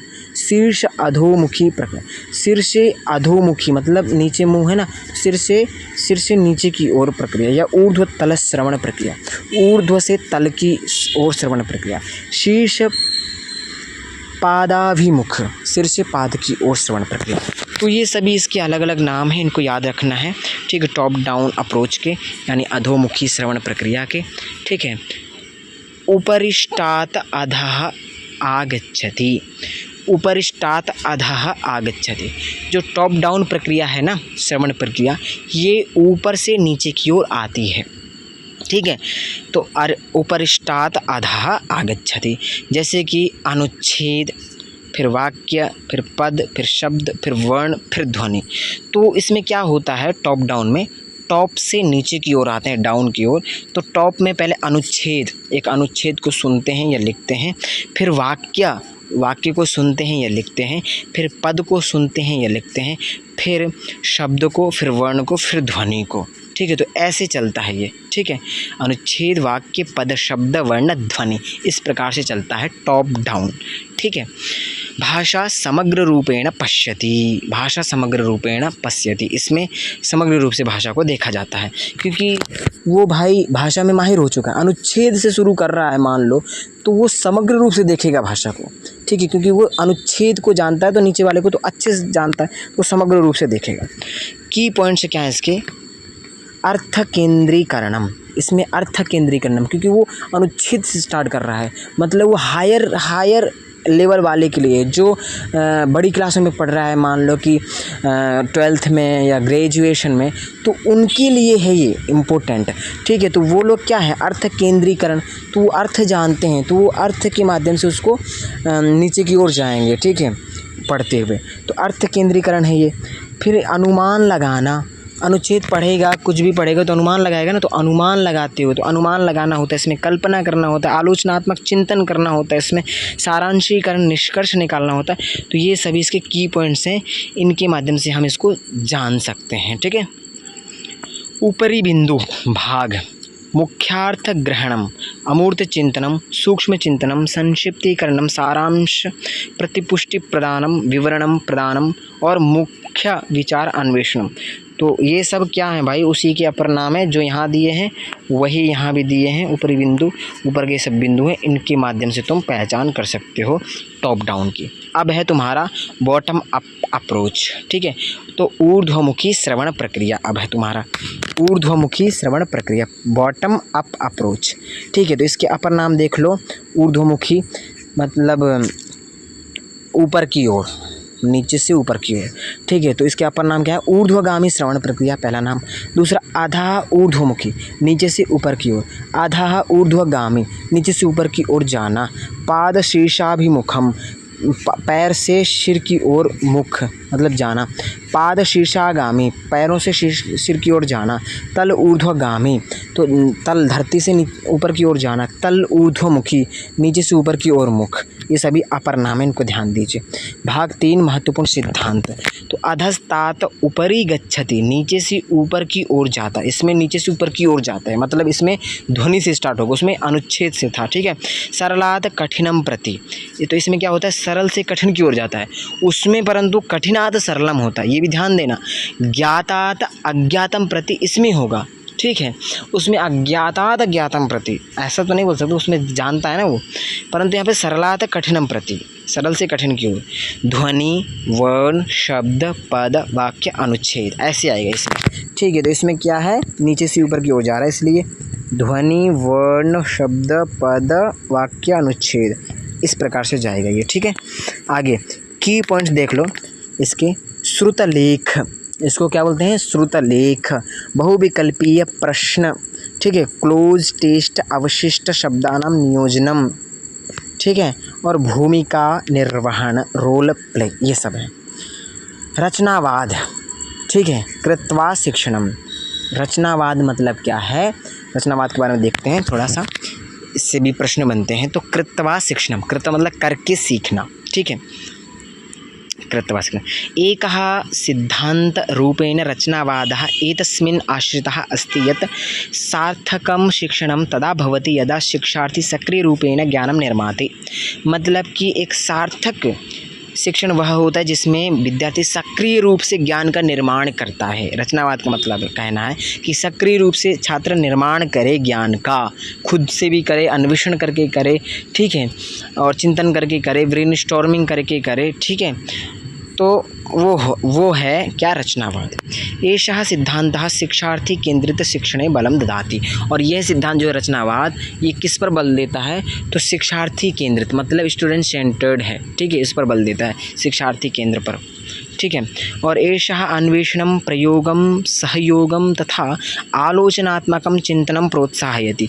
और जो रचनावाद है वो किसको प्रोत्साहन देता है, किसको बढ़ावा देता है, अन्वेषण को, खोजबीन को, प्रयोग को, प्रयोग करके सीखने पर बल देता है, सहयोग को, पीयर असेसमेंट वगैरह जो होता है ना, तो सहयोग को, सहयोग करने पर, तथा आलोचनात्मक चिंतन पर, क्रिटिकल थिंकिंग पर बल देता है। ठीक है, रचनावादः एकः विचारः अस्ति। रचनावाद एक विचार है, रचनावाद निर्माणवाद। ठीक है, एषः विश्वासं करोति यत् छात्रः कक्षे रिक्तमनसा न प्रविशति। तो यह एक विश्वास करता है किस विचार पर कि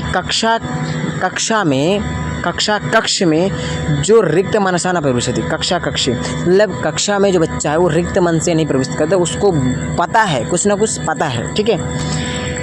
बिक्स देखते हैं, ये भी प्रश्न बहुत बार प्रश्न आया है, इसका बहुत बार आया है, इसलिए ये बहुत इम्पोर्टेंट है, इसको ध्यान देना है। बिक्स और कैल्प ये दो चीज़ें हैं, ये पूछता हर एक प्रश्न में 1-2 प्रश्न बनते हैं, हर एक साल बनते हैं बिक्स और कैल्प से। तो बिक्स क्या है?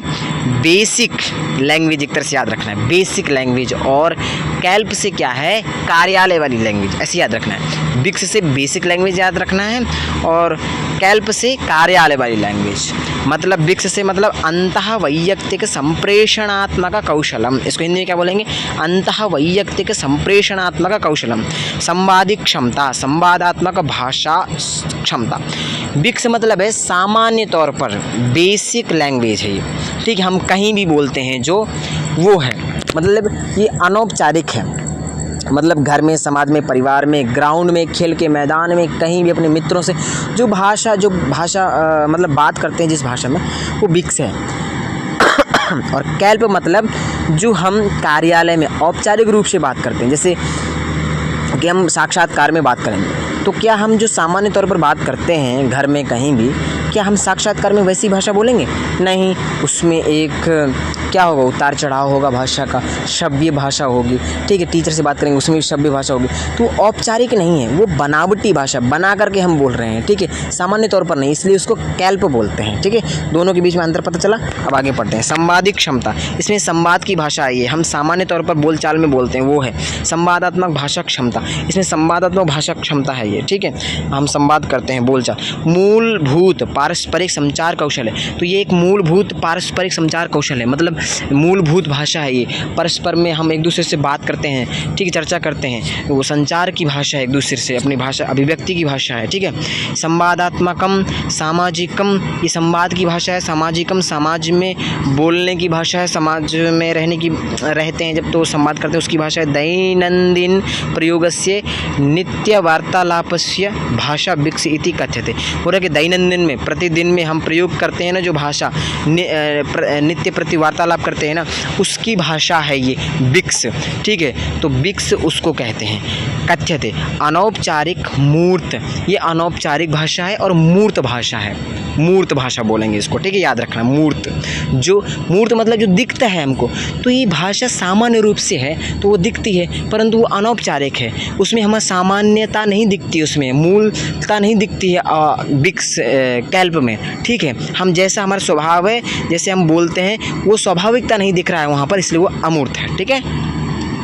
स्थूल भाषा प्रयोग, भोजन, क्रीडने, खेलने, चलने आदि अन्य जनैः सह समाजे प्रयुक्त भाषा, इसको स्थूल भाषा भी बोलते हैं। किसको?